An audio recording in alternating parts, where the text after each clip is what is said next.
সরকারিভাবে কৃষকদের কাছ থেকে বোরো ধান সংগ্রহে ব্যাপক অনিয়মের অভিযোগ উঠেছে পিরোজপুরের নাজিরপুর উপজেলা খাদ্য গুদামের কর্মকর্তা কর্মচারীদের বিরুদ্ধে।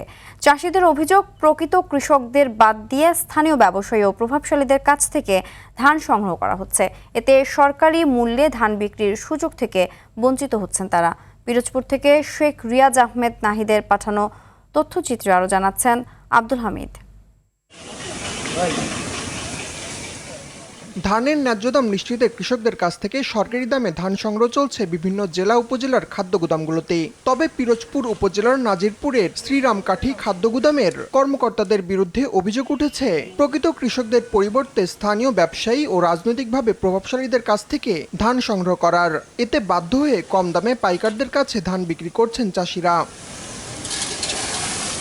কৃষকদের অভিযোগ, খাদ্য গুদামের কর্মকর্তা ও লেবার সর্দারদের যোগসাজশে এই অনিয়ম চলছে। তাদের ভালো মানের ধান ফিরিয়ে সংগ্রহ করা হচ্ছে নিম্নমানের ধান। সম্প্রতি এর প্রতিবাদে উপজেলা পরিষদ চত্বরে বিক্ষোভ করেন কৃষকরা।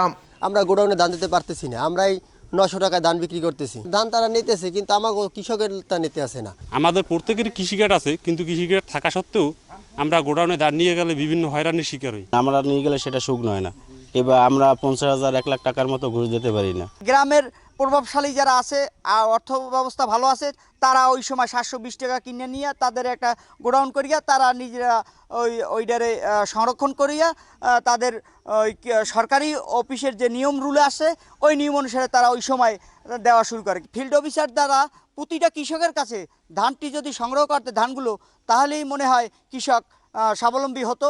তবে এসব অভিযোগ অস্বীকার করছেন শ্রীরামকাঠি খাদ্য গুদামের ভারপ্রাপ্ত কর্মকর্তা। কৃষকরাই দেয়, এটা শুধু মিথ্যে অভিযোগ। আমরা বলে দিচ্ছি, আমরা নোটিশ টানাই দিচ্ছি, আমাদের বস্তা নাই, পর্যাপ্ত জায়গা নাই। যে কৃষক আসে এখানে কোনো কৃষক অভিযোগ করতে পারবে না।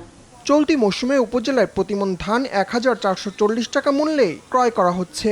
ন্যায্য দাম না মিললে লোকসানের আশঙ্কা করছেন কৃষকরা। আব্দুল হামিদ, RTV।